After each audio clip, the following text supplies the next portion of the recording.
Hello friends, welcome to Kruthi's kitchen.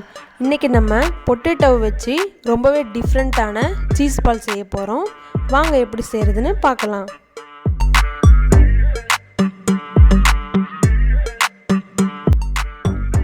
நான் இந்த potato cheese ball செய்ய வேக வச்ச ஸ்மால் சைஸ் பொட்டேட்டோ 10 எடுத்திருக்கேன். இப்போ பொட்டேட்டோவோட தோலை ரிமூவ் பண்ணிவிட்டு அதை நல்லா மசிச்சு விட்டுக்கலாம்.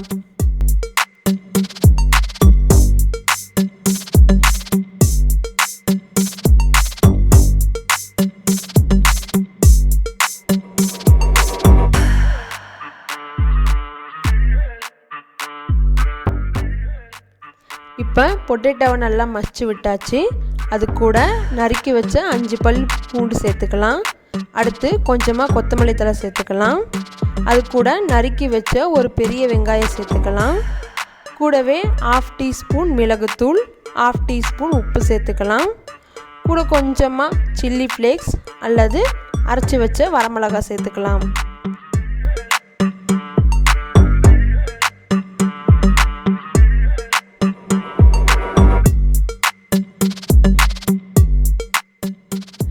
நான் இந்த பொட்டேட்டோ சீஸ் பால் செய்ய மில்கி மிஸ்டோட பிஸா சீஸ் எடுத்திருக்கேன். அதை நல்லா சீவி 1/2 கப் எடுத்திருக்கேன். அதையும் இப்போ சேர்த்து நல்லா மிக்ஸ் பண்ணிக்கலாம்.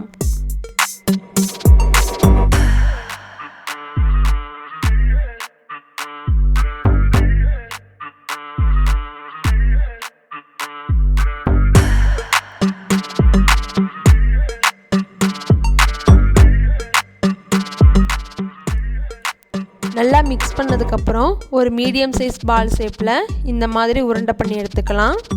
உருண்டை பிடிக்கும்போது கையில் ஒட்டாமல் இருக்க கொஞ்சமாக ஆயில் அப்ளை பண்ணி உருண்டை பிடிச்சிக்கோங்க.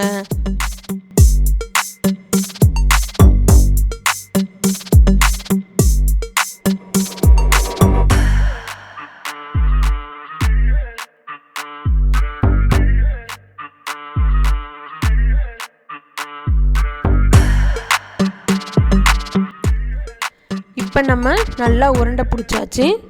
அது கூட சின்னதாக கட் பண்ணி வச்சுருக்க சீஸை அந்த உருண்டைக்குள்ளே வச்சு எகைன் நல்லா உருண்டை பிடிச்சிக்கோங்க.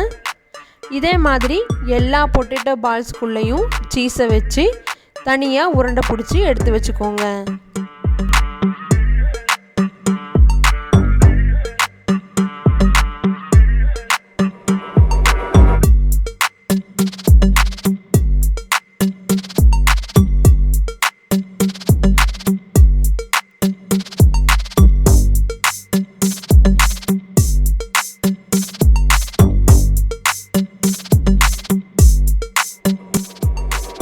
இப்போ நம்ம அடுத்து பொட்டேட்டோ பால்ஸ்க்கு டிப் ரெடி பண்ண ஆரம்பிக்கலாம்.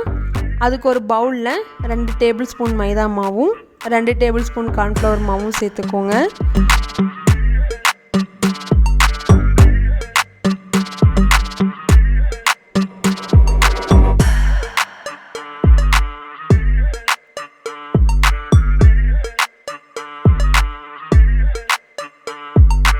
கூடவே தேவையான அளவு தண்ணி சேர்த்து இந்த மாதிரி ஒரு கன்சிஸ்டன்சி வர அளவுக்கு மிக்ஸ் பண்ணி எடுத்துக்கோங்க.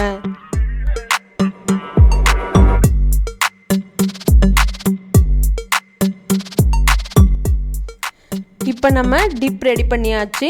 அதில் ஏற்கனவே ரெடி பண்ணி வச்சுருக்க பொட்டேட்டோ சீஸ் பாலை டிப் பண்ணி பிரெட் கம்ஸ் கூட நல்லா பரட்டி எடுத்து வச்சுக்கோங்க. நான் இந்த பிரெட் கம்ஸை செய்ய ஒரு 4 ப்ரெட்டை நல்லா டோஸ்ட் பண்ணி மிக்சியில் போட்டு நல்லா அரைச்சி எடுத்துக்கிட்டேன். நீங்களும் அதே மாதிரி பண்ணிக்கோங்க. இல்லைன்னா ஒரு பாக்கெட் ரஸ்க் எடுத்து அதை மிக்சியில் போட்டு அரைச்சி எடுத்துக்கோங்க. இப்போ நம்ம எல்லா சீஸ் பாலையும் பிரெட் கம்ஸ் கூட பரட்டி எடுத்து வச்சாச்சு. அடுத்து வாங்க எப்படி ஃப்ரை பண்ணுறதுன்னு பார்க்கலாம். நல்லா காய்ச்சி வச்சுருக்க எண்ணெயில் நம்ம சீஸ் பாலை ஒன்றா சேர்த்து ஃப்ரை பண்ண ஆரம்பிக்கலாம். நல்லா கோல்டன் ப்ரௌன் கலர் வர வரைக்கும் ஃப்ரை பண்ணி எடுத்துக்கோங்க.